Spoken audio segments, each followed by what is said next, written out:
All right, welcome back. Now, when it comes to our next story, I'm just going to go and tell you right now that there is a lot to be discussed about this. In fact, I am considering that this is going to be a little bit of a two-parter, a story that is so big that I think it's going to require taking two segments of this episode to really go and fully discuss about this. And what I want to go and discuss is specifically about or at least one of the latest animated features that has been released, Pixar's Elio. And also, this is another thing that I want to go and get this out of the way, considering that I did release my review recently. But I just want to go and say that I personally enjoyed Elio. Now, I don't think that it is the best Pixar film out there, especially when there's a lot of problems when it comes to the story that I will get into later.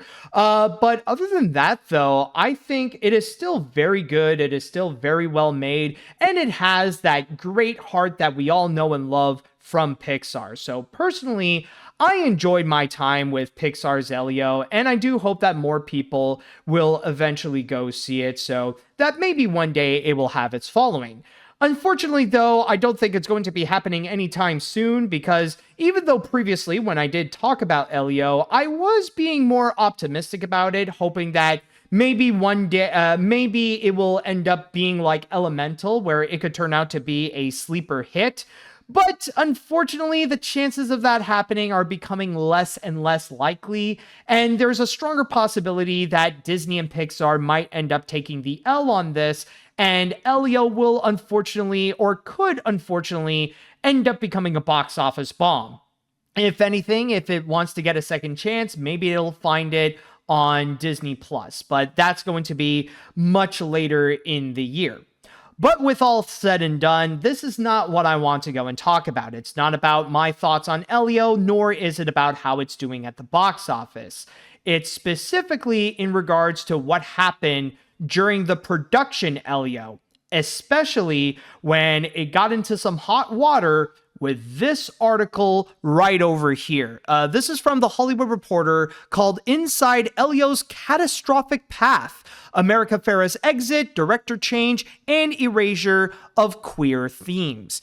Now, I just want to go and state this right now. At first, this may seem like another clickbaity article that's just trying to cash in on the Disney and Pixar hate that really has been flourishing anytime Disney would go and release a brand new movie. But the more you go into it, the more that unfortunately it does make a lot of sense. And I'll even say that on my end, yeah, honestly, I'm not really that surprised about it, mainly because we kind of gotten a hint already that things were not going great with the production of Elio. And I don't necessarily just mean about the big delay that it had, which I will go and explain, like, a big reason as to why it occurred, considering that originally it was supposed to come out in March of 2024, but then got heavily delayed to June of 2025. So that's a delay of over a year.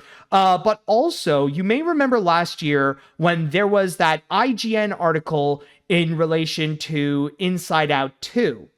And in that one, they also described how the production of that movie was just an absolute nightmare. And it even stated that the production of Elio did not go smooth. So it gave us a little bit of a hint of what was to come and revealing what we have gotten over here. Now, to give you a little bit of a summary, to do the best I can to go and explain this whole situation. Now, you may recall that originally this was supposed to be directed by Pixar veteran Adrian Molina. And he wanted to go and craft this to be a bit semi-autobiographical, where, you know, it's similar to what Hayao Miyazaki did recently with The Boy and the Heron, where it's based a little bit on his life, but of course there's a whole lot of fantastical elements. And during that production, things seemed to be going along just fine, but then there was one instance in particular where it just went off the rails, and that's when things got a little bit chaotic. And it's specifically in this part right over here. So let me just read you here from my source on The Hollywood Reporter, as it says here, the writing was first on the wall for the troubled production when the film from Molina, known as the co-director of Pixar's Oscar-winning 2017 hit Coco, conducted an early test screening in Arizona. Although viewers expressed how much they enjoyed the movie, they were also asked how many of them would see it in a theater, and not a single hand was raised, according to a source with knowledge on the event. This sounded the alarm bells for studio brass. So basically, there was that one screening in Arizona, just a test screening to go and see how audiences would react. What do audiences think? And from there, even though they had a great time, they were all like, yeah, that was a great movie. That was actually very nice. All right, everybody. So, who here wants to go and see it in theaters when it's fully made? Do you want to, or do you? So yeah, that already started off as a massive problem for Pixar. And from there, the executives, including Pete Docter, had to go and have a talk with Molina and give him a lot of notes on what needed to go and be changed, which at that point, according to the animators and some of the Pixar staffers who did work on Elio, apparently around that point, or during the time when things like went AWOL, it was almost complete. Like, there was so much of it that was entirely done. In fact, they said that most of the movie was actually finished, but then suddenly that happened, and then Molina was given all these notes, and Pete Docter had to go and have a talk with him, and that's when Molina's mood completely changed. In fact, that was when suddenly there were more directors that got involved, where the creator of the Burrow short, Madeline Sharafian, she stepped in to be a director alongside Molina, but then Molina said, you know what? I don't think I'm in the mood to go and actually do it. And that's when he decided to go and leave production. Now, according to Pixar, they stated that Molina had to go and quit the movie because, well, he was going to be too busy since they switched jobs for him to go and work on the upcoming Coco 2. But that may not necessarily be the case. Even though Molina is still in Pixar, yes, he is working on Coco 2, but this is pretty much trying to say that Coco 2 is not the reason as to why Molina quit Elio, or why he had to leave that production. And it was after that moment in which Turning Red director Domi Shi had to step in and help out Madeline in order to go and rework the entire picture. And from there, that really made a massive switch. That's when the mood of the production completely changed up. And that's when many animators and many people who have worked on Pixar quit Elio because they were that upset that Molina was let go. And there were a lot of these people that were very much attached to the original vision of what Molina had for that Elio movie. But what's also interesting on that note is that one person, or debatably the most prominent person, who actually quit production because Adrian Molina was no longer involved was actually America Ferrera. Now, when the project was first announced, Molina was originally going to be played as Olga, who is the caretaker of Elio. Originally supposed to be Elio's mom, but then in the final film, it was switched up to be Elio's aunt. And from there, Disney stated that it was just because of scheduling conflicts, but this one tells a little bit of a different story, in which I just need to go and find it. It's right over here, to which it states, some of Elio's changes were more noticeable than others. When the film was first announced at D23's fan event in 2022, America Ferrera took the stage to describe her role as Olga, Elio's mom. At the following D23 in 2024, the Emmy winner was announced having left the film amid scheduling conflicts, with Zoe Saldana joining the cast as Olga, now Elio's aunt. Sources tell THR that Farah had already recorded dialogue for the film, but that her decision to exit was attributed to Molina's departure. Not to mention that frequently being called back to re-record lines due to script changes likely took its toll. Says the former Pixar artist, America was upset that there was no longer Latinx representation in the leadership. And that's another thing that is worth noting. Yes, with Adrian Molina, he is Latinx or Hispanic, whichever is the more acceptable term. But because he left and then suddenly has been replaced by an Asian woman and a white woman, well, that representation is just thrown out the window, unfortunately. And America Ferrera ended up leaving the production because, again, it is no longer Adrian Molina's movie. But of course, what is considered to be the most controversial change of them all is the fact that a lot of Elio's identity has sadly been removed. And as the title suggests, yes, there is a part where Elio would have been gay, or specifically they mentioned that it is queer-coded, in which I'll go and read you this part right over here. To which it states, if you bought a ticket to Elio and don't remember seeing anything that would be like related to why he has his little out of nowhere outfit, then it's not just that you chose the wrong time to refill your soda. According to multiple insiders who spoke to THR, Elio was initially portrayed as a queer-coded character, reflecting original director Adrian Molina's identity as an openly gay filmmaker. Other sources say that Molina did not intend the film to be a coming-out story, as the character is 11. But either way, this characterization gradually faded away throughout the production process as Elio became more masculine following feedback from leadership. Gone were not only such direct examples of his passion for environmentalism and fashion, but also a scene in Elio's bedroom with pictures suggesting a male crush. Hints at the trash fashion remains in the release film, with the boy wearing a cape decorated with discarded cutlery and soda can tabs, although without any explanation for the unusual attire.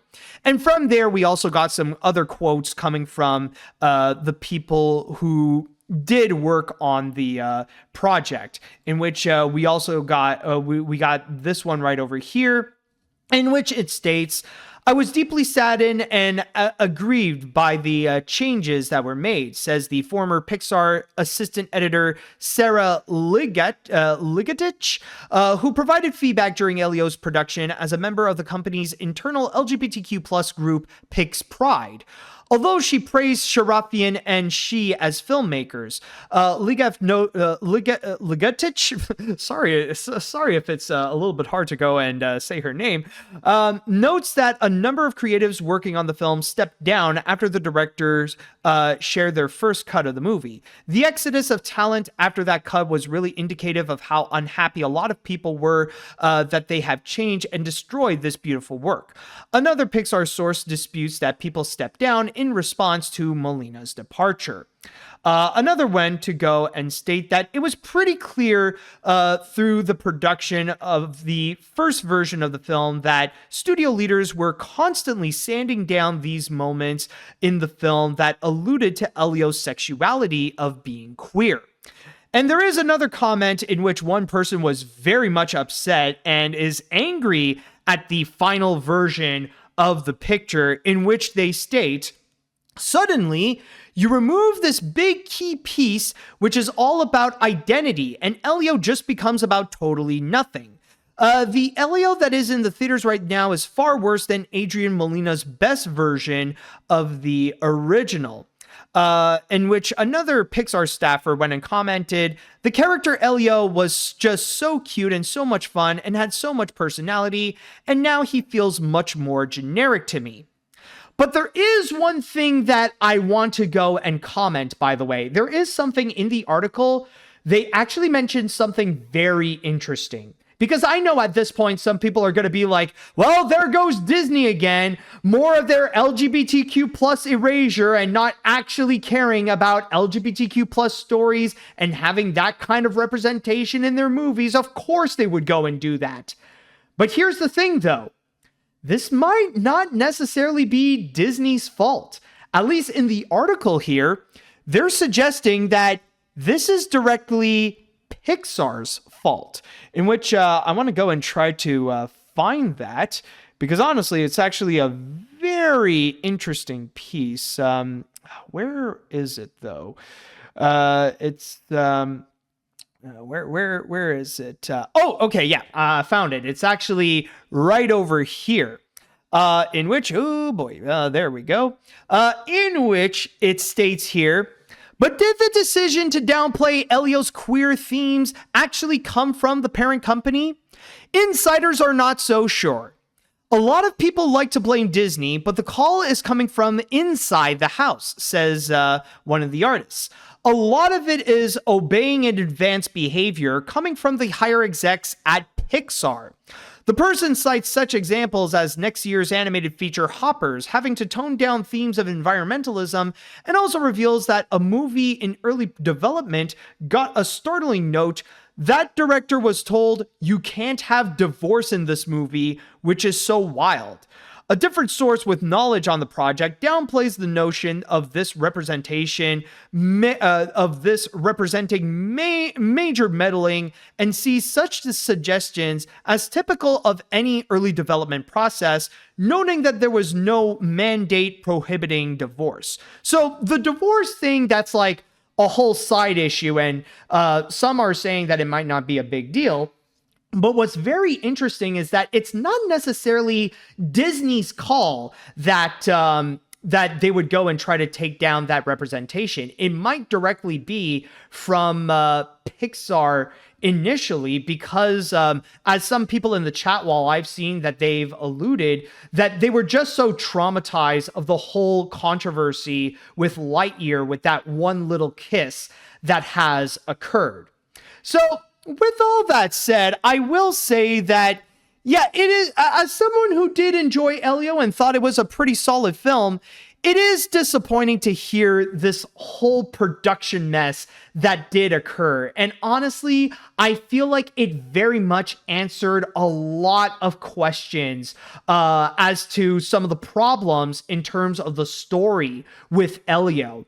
And even though, like, as much as I did like it and I did put out a positive review, like, there are some things that I did notice where the problems that they were mentioning, it kind of does show in the movie itself. Like, one thing that I've noticed that it was kind of a problem is that I feel like there's kind of this big gap in the side story with Elio's clone and Olga, where I feel like we didn't see as much of what is going on in that plot line to show how Olga was kind of suspicious of the Elio clone if he's not actually Elio. There's kind of like that big piece that I feel like is kind of missing, and that there should have been like some kind of additional scene or two to show Olga's suspicion. So from there, like, yeah, I could see how there are some obvious pieces missing, and it's not just with Elio himself. And also, speaking of Elio, yeah, it's not surprising to hear that once again, they're trying to remove any of the queer codedness that Elio had before. Now, granted, I do want to go and state that we don't know if that is that much of a significant role, that maybe being gay is like a big part of Elio's personality, or it's just like a small little thing where they just put in small clues here and there. Because if you think back of what's been said in the Inside Out 2 article, the Pixar executives are just so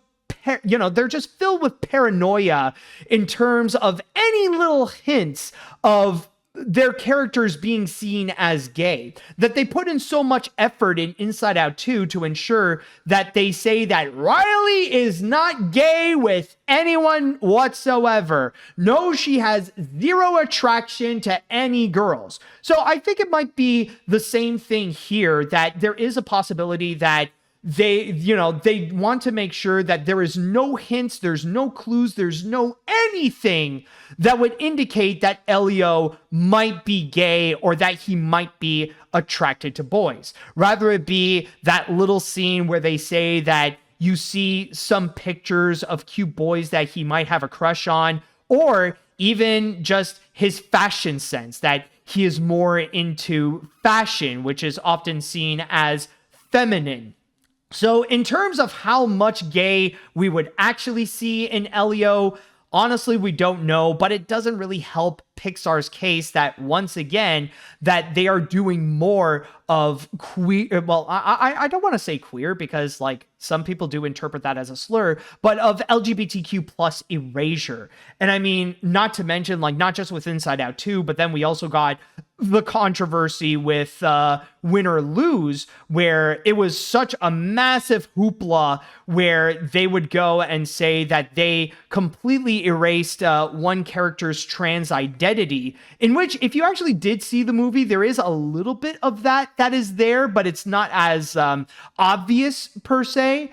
But yeah, the thing is that it's not really helping out Pixar's case, and it's not making them look good when they're trying to be very silent about LGBTQ plus representation, and they want to try to do the best they can in order to make it not exist whatsoever. But unfortunately, that is a factor that is unfortunately hurting Elio. That is a factor where it kind of screwed the story over. But granted, though, it is worth noting that even though things got pretty bad during the production, as they stated here, nobody has anything against the new directors with Domi Shi or Madeline Sharafian. In fact, like you probably have heard, some people, like even the people who are very much attached to what Elio was, like they were praising them, saying that they did the best they could under the crazy circumstances that they were under in. And honestly, that I absolutely agree. I think one of the best things about Elio is actually the directing, where it shows that they were doing the best they can in order to take a pretty bland story about the little white lie that we've often seen with films like Rango and Shark Tale and stuff like that. And then they would go and try to make the most out of it in order to give it some heart. In fact, this is going to be a very hot take, but I just got to say that this is, honestly, it's because of the great directing why I think Elio is a better movie than K-Pop Demon Hunters. I mean, they're both very solid features, but it's because of the fact that Elio has better directors, or at least I think Elio has better directors, that it gave the Pixar movie an upper hand compared to Sony's Netflix movie. But that is just me.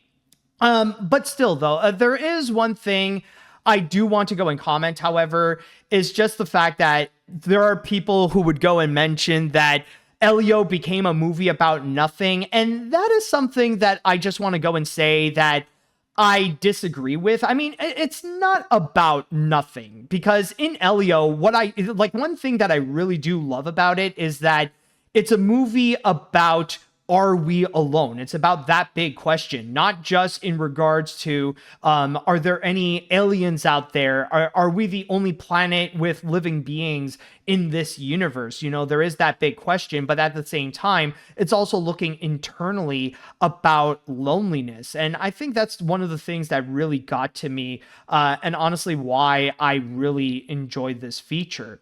But then again, I will say, though, I don't blame the people, I don't blame the former Pixar staffers that they're upset about it. I do understand that, they worked on the original Molina version. They really put in their heart into it. They really loved that version. So, and especially like working on it for like months on end, maybe years, and then suddenly see that completely taken away from them and replaced with something a little bit different.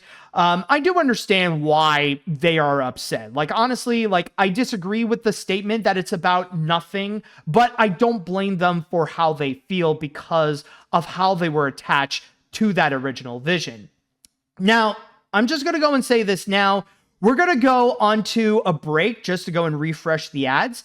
But when we do come back, though, there is a part 2 that I would like to go and discuss. And that is in regards to Adrian Molina's original vision.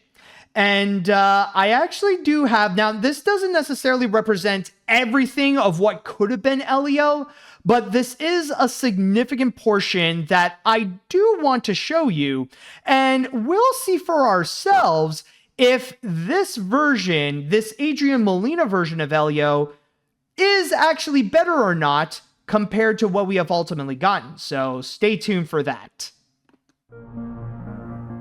All right, welcome back. Now, for this part here, for this little part 2 of this story, this is actually from a little interaction that I had with another animation fan, in which we talked back and forth a little bit about Elio. And this was back during the heat of the controversy when everybody was upset of the LGBTQ plus erasure of Elio and stuff like that. And he mentioned to me, I remember that he wanted to discuss about what he had seen before about what was the original ending of Elio. Now, I know at the most, in terms of what we have publicly seen of what that original Adrian Molina version of what we had, at the most, it was just the teaser trailer that was released, the one that was promoted to have come out for March or spring of 2024. But this one in particular is actually a little bit more different. So we talked about the ending of Elio and what was the original ending that was planned, in which it was actually leaked in a way. And we were discussing about, was Adrian Molina's version better though? Would it have actually improved the movie? Or I don't know. And that's why I wanted to go and take that discussion that we had, and I want to bring this to you. I want to know what you think with what we're about to see, because this is actually from a Reddit article in which it actually presented some leaks, not from the movie, but specifically from the book, The Art of Elio, in which they actually showed some pictures of what would have been the original ending of Elio.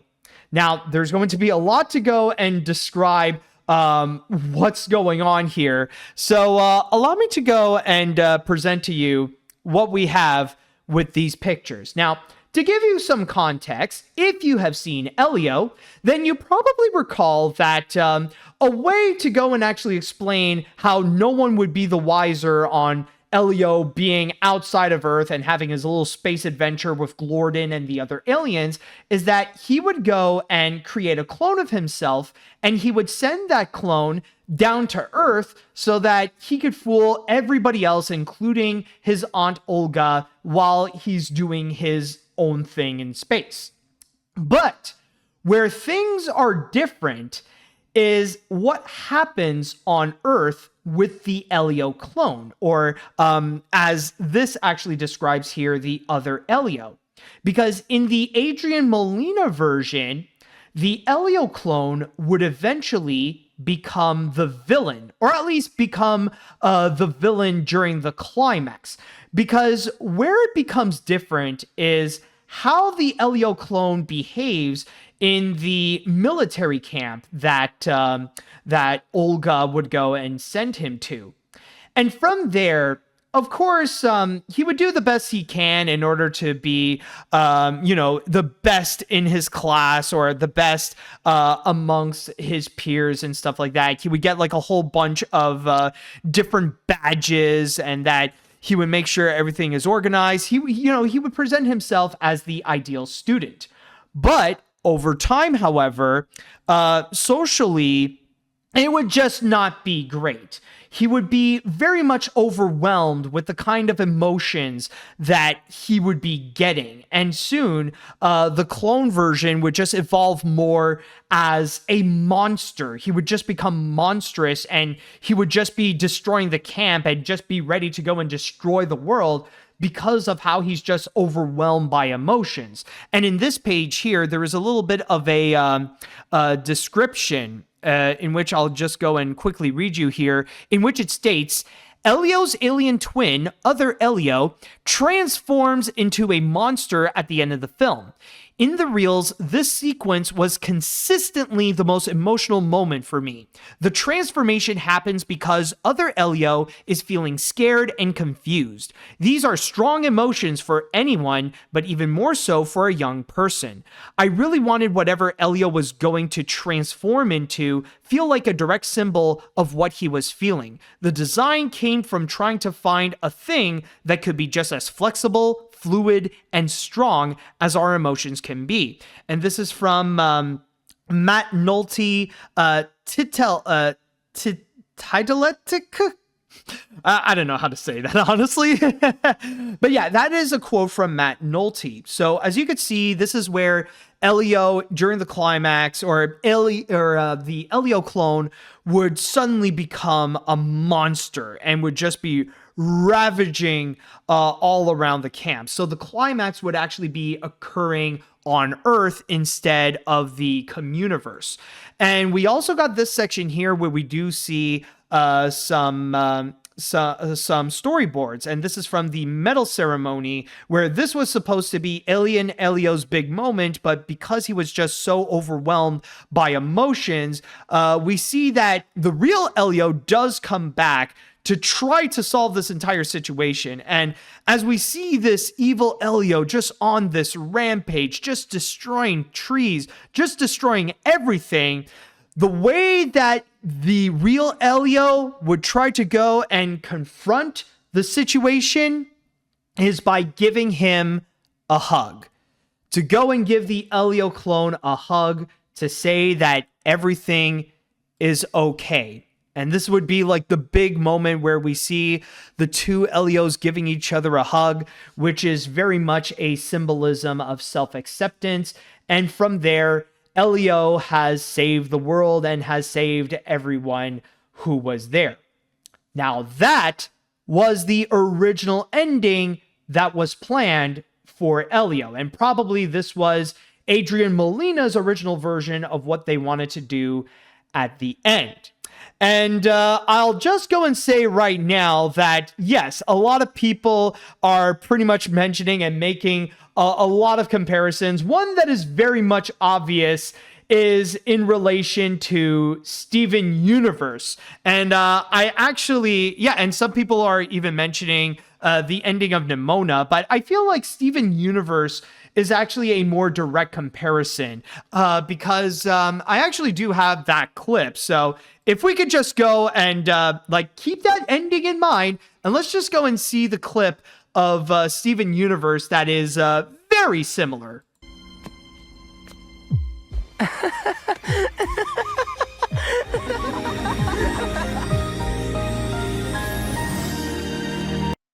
So this is pretty much almost identical to what was described with the original ending of Elio, in which you got this pink Elio, not Elio, this pink Steven clone, and when Steven himself was about to confront it, he decided to go and give that clone a hug. And that, again, you got this big symbolism of self-acceptance, of self-love, you know. And again, to go back into what was described in that Hollywood Reporter article, it's about not just self-acceptance, but it's also about loving your identity, where there is that big identity factor that plays into the moral of those respective scenes. So you do have have those comparisons. And by the way, honestly, it was easy to find that clip considering that was the one in Steven Universe, I mean, that was the one where James Baxter actually animated that moment where the animation was just so beautifully fluid and the emotions came out very strong. Amazing work that he has done in that particular scene. But as you could see, there is that so there was that massive comparison that you could tell from the two. And there is honestly another one that I want to go and compare. And a lot of people, of course, they are mentioning Nimona, where, yeah, there is that element of an identity. But there's also another one that it does remind me of. It's actually, funny enough, Ralph Breaks the Internet. For those of you who have seen it, maybe you do recall when at the end of that film, like the big climax that occurred is when all those, the insecure Ralph viruses, they all come together to create this giant monstrous Ralph. And he would go and try to destroy the internet, like wherever he would go, and like, you know, filling the internet with this one massive virus that could destroy everything, just to go and find Vanellope, because he's just fueled by his insecurity. And it's up for the real Ralph to go and actually confront the giant evil Ralph by confronting his own insecurities and apologizing to Vanellope, and from there, ultimately saving the internet. Again, kind of a little bit of a similar comparison to what we have over here in terms of confronting your insecurities and being comfortable with your, well, maybe not necessarily confronting your identity, but more like the insecurities factor. I think it's, you know, it's kind of like a combination of Nimona and Ralph Breaks the Internet, where Nimona is a factor of being comfortable with your identity after getting a lot of hate from others just for being who you are. And then you got Ralph Breaks the Internet, which is confronting your own insecurities, to be comfortable with the possible changes that are occurring all around you, and just accepting what's going on and that you'll be fine no matter what would go and happen. Now, at this point here, you might be wondering though, what is it that I think compared to the actual ending that we got with Elio? And I'm going to be very honest with you all. I'm not going to say it. I'm not going to go and express my opinion just yet, because again, the movie is still fresh out in theaters, and I still believe that you should go and check it out whenever you can. So that is why I am going to ask you, if you want to know how that ending is compared to what we ended up getting, well then, that is up to you. That is up to your own conclusion, where you would go and describe, or you try to think for yourself, if you believe the ending we ended up getting, if it's either better or worse than the ending of what would have been with Adrian Molina. So yes, that does include that, that does involve you going to actually go and watch Elio to go and determine that for yourself. But regardless of what the situation may be, I'm just going to go and say this. I do understand the frustrations that do come out of it, and it's unfortunate that it's not that surprising that we have heard about this news. In fact, I'm just going to go and say this right now. I wouldn't be surprised if there's going to be another article that would discuss about some production controversies in relation to their next movie, Hoppers. It honestly sucks that it does happen, but again, it shouldn't go and stop you from watching the movie or even enjoying the movie. If you could still enjoy something like Inside Out 2 or Spider-Man Across the Spider-Verse, despite their controversies that happened in their production, don't let that stop you from going to see Elio or enjoy Elio. But I do agree that it sucks that it happens, and it is unfortunate that they did remove some parts, such as the queer-codedness of Elio and some of the plot descriptions. So yeah, I do feel sorry for the for the people who worked on the original vision. I do feel sorry for Adrian Molina, but like hopefully hopefully things can work out for the best, like hopefully with Adrian Molina and for those people who worked on the original Elio that they can go and move on to whatever other projects that they can go and do. But yeah, honestly, it's just that, even as a fan of the Elio movie, like what we ended up getting, it's unfortunate that this even happened in the first place. Now, with that said, now it is time that I can finally go and pass this on to you. What do you all think about this whole controversy? How do you feel about some of the things that Pixar did go and remove, including the LGBTQ plus representation? And if you have seen Elio, by the way, if you have seen the movie, I would like to know, what do you think, if you preferred the ending we ended up getting or the original ending that Adrian Molina, or what it would have been? I would like to know what you think on that. In fact, you know what? I'm going to go and make a poll on this. And this is specifically for those who have actually seen it. So let me just go and create a little bit of a poll just to see which had the better ending for Elio. So I'm going to say, let's see, the original ending by Molina, okay,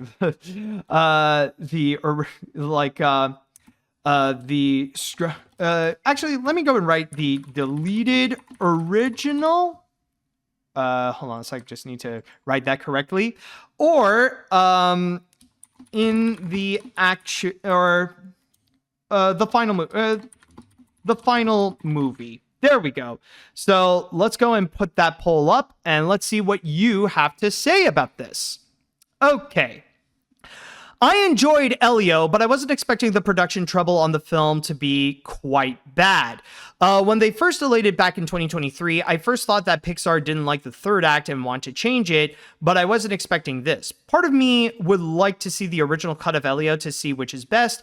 I hope when the film does come out on home media, we could see glimpses of that cut as deleted scenes. Yeah, let's hope so. I mean, like, I feel like nowadays, in terms of like DVDs and Blu-rays, Pixar is kind of like a little bit lacking, unfortunately. I mean, like, with the, at least with the Inside Out 2 Blu-ray and 4K and stuff like that we have gotten, honestly, I can't help but feel like, it's a little bit weak compared to like some of the other ones, because like Pixar used to be like top tier when it comes to the stuff that they would release with their Blu-rays. Like it was at the point where they would be like, one Blu-ray is for the movie and another one would be for bonus features. So I don't know. I'm hoping that they'll, supply some of the good stuff with the Elio Blu-ray. All right. Let's see what else we got here. All right. What? You mean that Lightyear flopped because it was a bad movie that nobody wanted and not because it has lesbians in it? Color me surprised. In all seriousness, though, I mean, just saying, I kind of liked it. I kind of like the Lightyear movie. So anyways, it's more complicated, but that's like a whole other story. Well, not because of my opinion, but why Lightyear flopped. In all seriousness, though, Elio is a good movie, but I could see it could have been so much better. Still, I hope this is a teaching moment for Disney and Pixar where they learn that they don't need to remove LGBTQ plus elements from their movies to make them successful. Incredibles 2 was gayer than Lightyear, and that made over $1 billion. Good question. Wait, I'm trying to think. This is like, when was there a gay moment in Incredibles 2? Like, I'm trying to remember. Is it with some of the other heroes? Like, honestly, it's hard for me to remember. I would have to go and rewatch it. I mean, inevitably, I'll have to rewatch Incredibles 2, like when Incredibles 3 does come out in the next few years. But I don't know. Like, we'll see. Anyways, let's see. What other comments are there? I enjoyed Elio, but I wasn't expecting the production trouble on the film to be quite bad. When they first delayed it back in 2020... Oh, no, did I? Oh, no, sorry. I think I read that. Sorry about that. Anyways, Let's see here. Oh man, I feel really bad for Molina. I thought they just gave him Coco 2 as a makeup thing.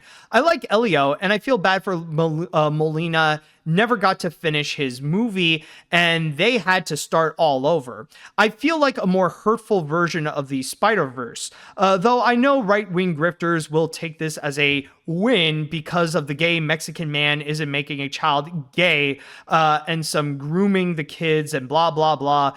I figured Elio was going to be gay because of how personal these stories are.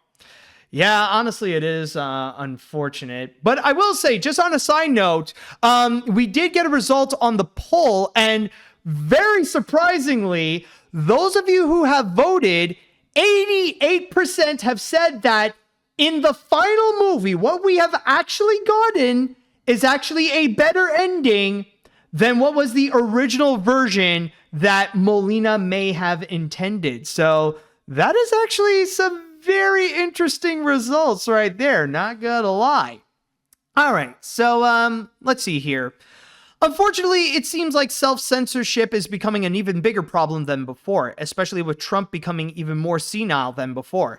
At the same time, however, in this specific case, I kind of have to ask if Adrian Molina's vision was actually great or not, because based on what little that I've read thus far, it somewhat looked unfocused, especially that ending. Like, the ending that we got feels like it has a better alien theme focus. Yeah, honestly, I can see where you're coming from. And the thing is that, like, and this is from what I've discussed with my buddy, that in terms of the ending, like, if you feel like the ending that we got with Elio is way better than the original version, that's perfectly fine. And I'm just saying right now, you could think that there's a strong possibility that the movie we ended up getting is much better than the possible Molina version, and be upset of a lot of the LGBTQ plus erasure. You could be upset, you know, like, you could think both of these at the same time. That's perfectly fine. Anyways, let's see. Well, I haven't seen Elio for myself. Do so, man. It's a solid movie. It is saddening that the movie's production is way more chaotic than we thought it was. It reminds me a lot of what happened with last year in Inside Out 2. Pixar really managed their productions for their upcoming movies. It's kind of sad that Elio is not having strong legs at the box office like Elio. Let's hope nothing bad happens to Hoppers. I don't know. We're going to have to wait and see on that, but considering that if I remember correctly, that thing is going to be coming out in March. You could correct me if I'm wrong on that. But yeah, considering it's going to be out and there might be some competition ahead, including Project Hail Mary, it's just, I don't know. Like, it's going to be a matter of a wait and see kind of thing. But yeah, it's just... it's, you know, in terms of like the future of Pixar's success, at least the ones that are not their sequels, like, it can be unpredictable now. All right, let's see what we got here. Well, things are getting hectic these days at Pixar, haven't they? Forgive me on my bad theory, but it's like everything these days, since now they just censor their work. It's something I've noticed with Disney television animation canned their shows. They all have an LGBTQ plus theme implemented in some episodes, and from that incident of Moon Girl banned episode doesn't seem like a coincidence, even after Lightyear and Inside Out 2 did that thing. Not to bring this up, but you think this might make a part 2 for your Sony editorial? It is an interesting idea. I never thought of that, but that could be an idea. Like, I mean, we will see. Like, we'll see with more developments that may come, because let's be honest, at this point, like, it is still an ongoing story, and I want to hear what did happen in Hoppers first before I would go and look into that. But let's have a wait and see moment. But I'm not gonna lie, that's not a bad idea. That does have potential. Let's see. Well, what other comment that I could go and read? With such an overhaul on Elio as a means to make a film likely to make it more accessible to audiences and avoid any stupid right-wing fuss, it ultimately had them to do so much reworking with the story and animation. But with the budget to become so much higher than it should have been, it has made it may be less profitable. Pixar is far from dead, despite what haters may say, but it seems more likely this film will underperform. I have yet to see the film myself, but I'm happy people are liking it. Yeah, honestly, that does bring up a very good point, because this is actually something that the article did also mention. It's actually in regards to the fact that because of the rework that they had to do, the budget is actually much bigger than what they say, because Pixar claims that the budget is around 150, but according to the people who worked on it, it might be well above 200 million, mainly because of all the production work that they would have to go and do on that thing. So yeah, I think from there, it's not as likely that Elio is going to become like a surprise hit, and that if it wants to see any success, then maybe we'll just wait until it comes out on Disney Plus, and we'll see what people will have to say there. Let's see now. What other... Okay, oh, this one actually seems interesting. Honestly, this reminds me of the discourse around Wish's original concept and people wondering if it is better than what we have. And I always find that in that discourse was in bad faith, and more so in Wish's case, because concept might be good on paper, but execution is completely different. And you do actually bring up a very good idea. It's that even though those ideas may sound better, would it actually make a better movie though? And I mean, yeah, there's a lot of it that, especially like when you see on social media, people mainly just want to prioritize just finding fuel to go and throw hate at Disney and all that kind of stuff. But with what we have seen with Elio so far, even though there was a bit of a different idea, and yeah, maybe there are some ideas that would have actually helped improve the feature, including having the queer codedness of Elio. But overall, not necessarily the queer codedness, but would the original vision that Adrian Molina had would make a better movie? That's like a whole different topic altogether. All right, I think I'm going to go and read one more comment before we can move on to the next story. So let's see. Anyone that I haven't read yet? Just go. Okay, I'll go and see this right over here. I don't know what words to say about this. This was supposed to be the decade where I can embrace 3D without constraints. Sure, there will always be constraints. I'm just talking about in general. I find it upsetting that Pixar, out of all studios, would be such in a position in this decade, which it was supposed to be exciting and more freedom, and certain factors would have ruined it. Well, I mean, it's very much like when we have heard about the production nightmare of Spider-Man Across the Spider-Verse, or most of Phil Lord and Chris Miller's productions of their animated films. What else do you expect from a non-union animation studio?